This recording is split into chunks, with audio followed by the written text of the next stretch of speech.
ओम शांति। 24 सितंबर 2024। बाबा के महावाक्य। मीठे बच्चे, तुम जितना समय बाप की याद में रहेंगे उतना समय कमाई ही कमाई है। याद से ही तुम बाप के समीप आते जाएंगे। प्रश्न। जो बच्चे याद में नहीं रह सकते हैं उन्हें किस बात में लज्जा आती है? उत्तर। अपना चार्ट रखने में उन्हें लज्जा आती। समझते हैं सच लिखेंगे तो बाबा क्या कहेंगे, लेकिन बच्चों का कल्याण इसमें ही है कि सच्चा सच्चा चार्ट लिखते रहे। चार्ट लिखने में बहुत फायदे हैं। बाबा कहते, बच्चे इसमें लज्जा मत करो। ओम शांति। रूहानी बाप बैठ बच्चों को समझाते हैं। अब तुम बच्चे 15 मिनट पहले आकर यहाँ बाप की याद में बैठते हो। अब यहाँ और तो कोई काम है नहीं, बाप की याद में ही आकर बैठते हो। भक्ति मार्ग में तो बाप का परिचय है नहीं, यहाँ बाप का परिचय मिला है और बाप कहते हैं मामेकम याद करो। मैं तो सब बच्चों का बाप हूँ। बाप को याद करने से वर्षा तो ऑटोमेटिकली याद आना चाहिए। छोटे बच्चे तो नहीं होना। भल लिखते हैं हम 5 मास व 2 मास के हैं, परंतु तुम्हारी कर्मेंद्रिया तो बड़ी है। तो रूहानी बाप समझाते हैं यहाँ बाप और वर्षे की याद में बैठना है। जानते हो हम नर से नारायण बनने के पुरुषार्थ में तत्पर हैं व स्वर्ग में जाने के लिए पुरुषार्थ कर रहे हैं। तो यह बच्चों को नोट करना चाहिए। हमने यहाँ बैठे बैठे कितना समय याद किया। लिखने से बाप समझ जाएंगे। ऐसे नहीं कि बाप को मालूम पड़ता है हर एक कितना समय याद में रहते हैं। वह तो हर एक अपने चार्ट से समझ सकते हैं बाप की याद थी या बुद्धि कहाँ और तरफ चली गई। यह भी बुद्धि में है। अभी बाबा आएंगे तो यह भी याद ठहरी ना। कितना समय याद किया वह चार्ट में सच लिखेंगे। झूठ लिखने से तो और ही 100 गुना पाप चढ़ेगा और ही नुकसान हो जाएगा। इसलिए सच लिखना है। जितना याद करेंगे उतना विक्रम विनाश होंगे। और यह भी जानते हो हम नजदीक आते जाते हैं। आखिरी जब याद पूरी हो जाएगी तो हम फिर बाबा के पास चले जाएंगे। फिर कोई तो झट नई दुनिया में आकर पाठ बजाएंगे, कोई वहां ही बैठे रहेंगे। वहां कोई संकल्प तो आएगा नहीं। वह है ही मुक्ति धाम, दुख सुख से न्यारे। सुख धाम में जाने के लिए अब तुम पुरुषार्थ करते हो। जितना तुम याद करेंगे उतना विक्रम विनाश होंगे। याद का चार्ट रखने से ज्ञान की धारणा भी अच्छी होगी। चार्ट रखने में तो फायदा ही है। बाबा जानते हैं याद में न रहने कारण लिखने में लज्जा आती है। बाबा क्या कहेंगे मुरली में सुना देंगे। बाप कहते हैं इसमें लज्जा की क्या बात है। दिल अंदर हर एक समझ सकते हैं हम याद करते हैं व नहीं। कल्याणकारी बाप तो समझाते हैं नोट करेंगे तो कल्याण होगा। जब तक बाबा आए उतना समय जो बैठे उसमें याद का चाट कितना रहा, फर्क देखना चाहिए। प्यारी चीज को तो बहुत याद किया जाता है। कुमार कुमारी की सगाई होती है तो दिल में एक दो की याद ठहर जाती है, फिर शादी होने से पक्की हो जाती है। बिगर देखे समझ जाते हैं हमारी सगाई हुई है। अभी तुम बच्चे जानते हो कि शिव बाबा हमारा बेहद का बाप है। भल देखा नहीं है परंतु बुद्धि से समझ सकते हो। वह बाप अगर नाम रूप से न्यारा है तो फिर पूजा किसकी करते हो, याद क्यों करते हो? नाम रूप से न्यारी बेअंत तो कोई चीज होती नहीं। जरूर चीज को देखा जाता है तब वर्णन होता है। आकाश को भी देखते हैं ना, बेअंत कह नहीं सकते। भक्ति मार्ग में भगवान को याद करते हैं, हे भगवान तो बेअंत थोड़ी कहेंगे। हे भगवान कहने से तो झट उनकी याद आती है तो जरूर कोई चीज है। आत्मा को भी जाना जाता है, देखा नहीं जाता। सब आत्माओं का एक ही बाप होता है, उनको भी जाना जाता है। तुम बच्चे जानते हो बाप आकर पढ़ाते भी हैं। आगे यह मालूम नहीं था कि पढ़ाते भी हैं। श्री कृष्ण का नाम डाल दिया है। श्री कृष्ण तो इन आंखों से देखने में आता है। उनके लिए तो बेअंत नाम रूप से न्यारा कह न सके। श्री कृष्ण तो कभी कहेंगे नहीं मामेकम याद करो। वह तो सम्मुख है, उनको बाबा भी नहीं कहेंगे। माताएं तो श्री कृष्ण को बच्चा समझ गोद में बिठाती हैं। जन्माष्टमी पर छोटे श्री कृष्ण को झुलाएंगे। क्या सदैव छोटा ही है? फिर रास विलास भी करते हैं तो जरूर थोड़ा बड़ा हुआ, फिर उनसे बड़ा हुआ। वह क्या हुआ, कहाँ गया, किसको भी पता नहीं। सदैव छोटा शरीर तो नहीं होगा ना। कुछ भी ख्याल नहीं करते हैं। यह पूजा आदि की रस्म चली आती है। ज्ञान तो कोई में है नहीं। दिखाते हैं श्री कृष्ण ने कंसपुरी में जन्म लिया। अब कंसपुरी की तो बात ही नहीं, कोई का भी विचार नहीं चलता। भक्त लोग तो कहेंगे श्री कृष्ण हजीरा हजूर है। फिर उनको स्नान भी कराते हैं, खिलाते भी हैं। अब वह खाता तो नहीं, रखते हैं मूर्ति के सामने और खुद खा लेते हैं। यह भी भक्ति मार्ग हुआ ना। श्रीनाथ जी पर इतना भोग लगाते हैं, वह तो खाता नहीं, खुद खा जाते हैं। देवियों की पूजा में भी ऐसे करते हैं, खुद ही देवियां बनाते हैं, उनकी पूजा आदि कर फिर डुबो देते हैं। जेवरात आदि उतार कर डुबोते हैं, फिर वहां तो बहुत रहते हैं। जिसको जो हाथ में आया वह उठा लेते हैं। देवियों की ही जास्ती पूजा होती है। लक्ष्मी और दुर्गा दोनों की मूर्तियां बनाते हैं। बड़ी मम्मा भी यहाँ बैठी है ना, जिसको ब्रह्मपुत्रा भी कहते हैं।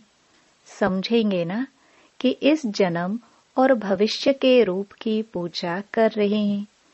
कितना वंडरफुल ड्रामा है। ऐसी ऐसी बातें शास्त्रों में आ ना सके। यह है प्रैक्टिकल एक्टिविटी। तुम बच्चों को अब ज्ञान है, समझते हो। सबसे जास्ती चित्र बनाए हैं आत्माओं के। जब रुद्र यज्ञ रचते हैं तो लाखों सालिग्राम बनाते हैं। देवियों के कब लाखों चित्र नहीं बनाएंगे। वह तो जितने पुजारी होंगे उतनी देवियां बनाते होंगे। वह तो एक ही टाइम पर लाख सालिग्राम बनाते हैं। उनका कोई फिक्स दिन नहीं होता है, कोई मुहूर्त आदि नहीं होता है। जैसे देवियों की पूजा फिक्स टाइम पर होती है, सेठ लोगों को तो जब ख्याल में आएगा कि रुद्र या सालिग्राम रचे तो ब्राह्मण बुलाएंगे।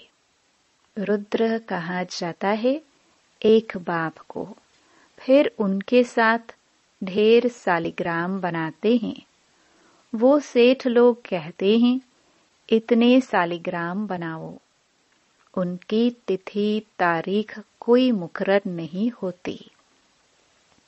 ऐसे भी नहीं कि शिव जयंती पर ही रुद्र पूजा करते हैं। नहीं, अक्सर करके शुभ दिन बृहस्पति को ही रखते हैं। दीपमाला पर लक्ष्मी का चित्र थाली में रखकर उनकी पूजा करते हैं, फिर रख देते हैं। वह है महालक्ष्मी, युगल है ना। मनुष्य इन बातों को जानते नहीं। लक्ष्मी को पैसे कहाँ से मिलेंगे?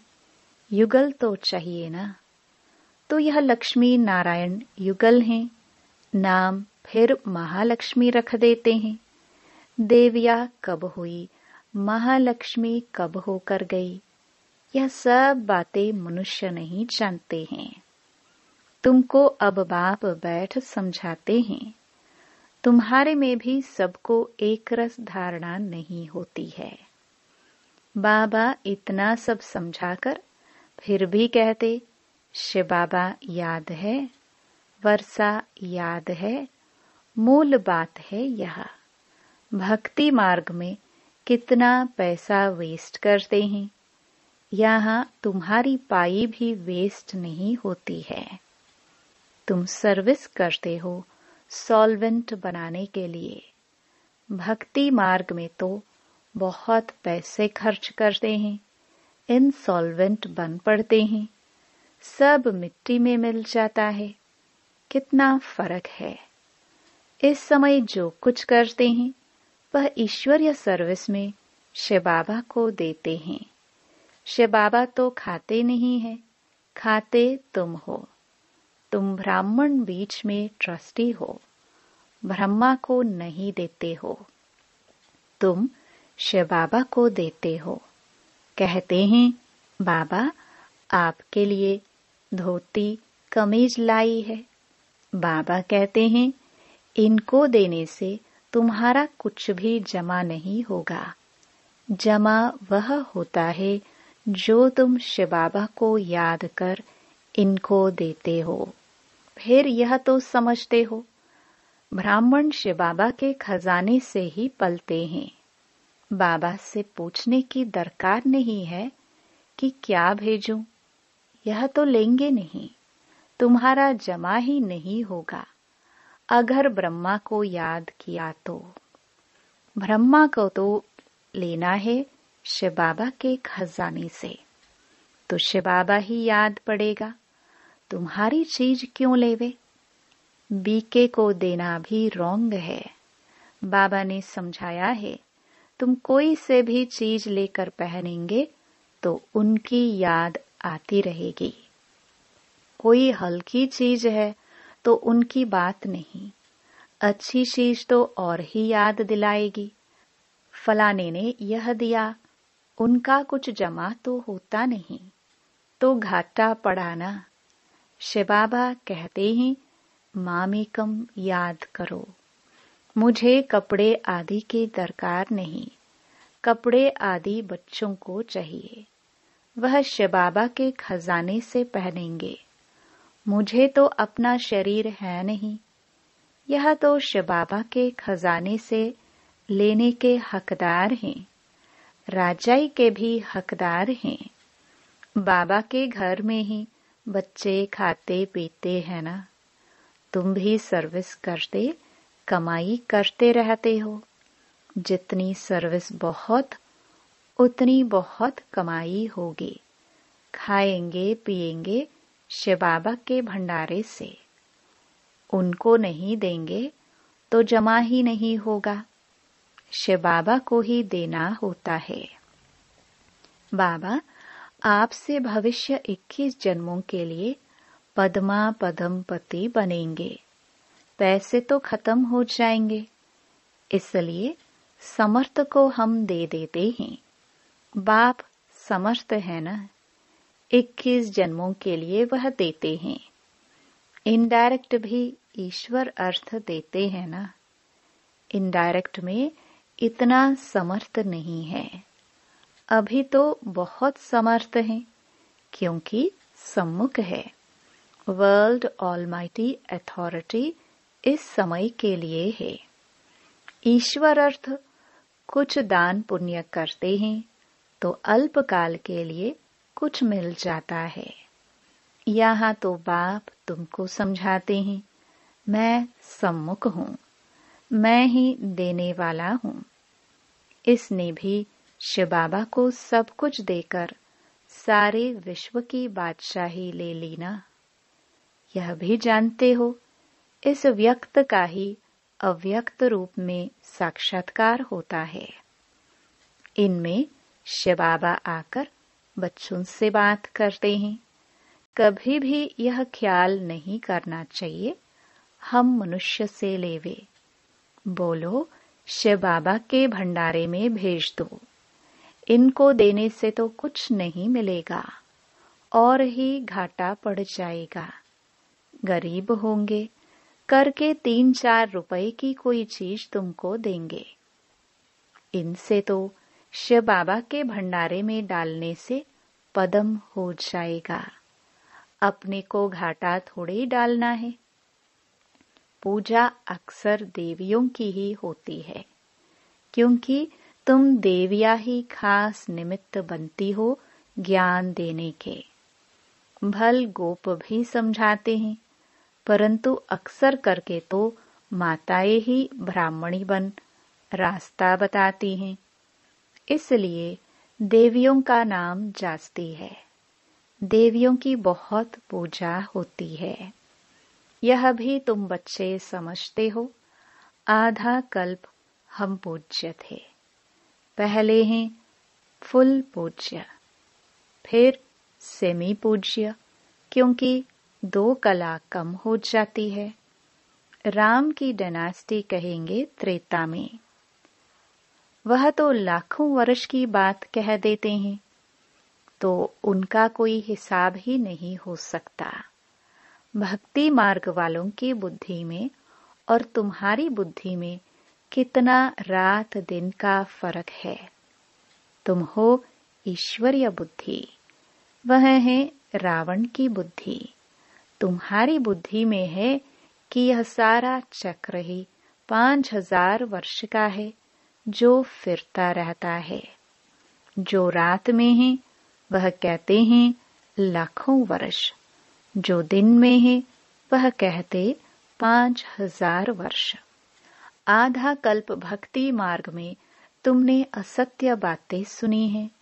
सतयुग में ऐसी बातें होती ही नहीं, वहां तो वर्षा मिलता है। अब तुमको डायरेक्ट मत मिलती है। श्रीमद् भगवत गीता है ना, और कोई शास्त्र पर श्रीमद् नाम है नहीं।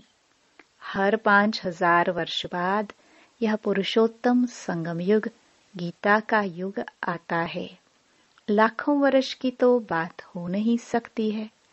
कभी भी कोई आए तो ले जाओ संगम पर। बेहद के बाप ने रचयिता अर्थात अपना और रचना का सारा परिचय दिया है। फिर भी कहते हैं, अच्छा बाप को याद करो और कुछ धारणा नहीं कर सकते हो तो अपने को आत्मा समझ बाप को याद करो। पवित्र तो बनना ही है। बाप से वर्षा लेते हो तो दैवी गुण भी धारण करने हैं।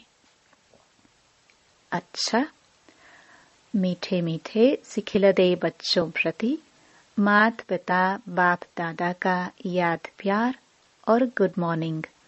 रूहानी बाप की रूहानी बच्चों को नमस्ते। धारणा के लिए मुख्य सार। पहला, 21 जन्मों के लिए पद्मों की कमाई जमा करने के लिए डायरेक्ट ईश्वरीय सेवा में सब कुछ सफल करना है। ट्रस्टी बन शिव बाबा के नाम पर सेवा करनी है। दूसरा, याद में जितना समय बैठते उतना समय बुद्धि कहाँ कहाँ गई यह चेक करना है। अपना सच्चा सच्चा पोता मेल रखना है। नर से नारायण बनने के लिए बाप और वर्षे की याद में रहना है। वरदान, विस्मृति की दुनिया से निकल स्मृति स्वरूप रह, हीरो पार्ट बजाने वाले विशेष आत्मा भव। यह संगम युग स्मृति का युग है और कलयुग विस्मृति का युग है। आप सब विस्मृति की दुनिया से निकल आए। जो स्मृति स्वरूप हैं वही हीरो पार्ट बजाने वाली विशेष आत्मा हैं। इस समय डबल हीरो हो, एक हीरे समान वैल्यूबल बने हो, दूसरा हीरो पार्ट है, तो यही दिल का गीत सदा बजता रहे कि वाह मेरा श्रेष्ठ भाग्य। जैसे देह का ऑक्यूपेशन याद रहता है, ऐसे ये अविनाशी ऑक्यूपेशन की मैं श्रेष्ठ आत्मा हूँ याद रहे, तब कहेंगे विशेष आत्मा। स्लोगन, हिम्मत का पहला कदम आगे बढ़ाओ तो बाप की संपूर्ण मदद मिलेगी। ओम शांति।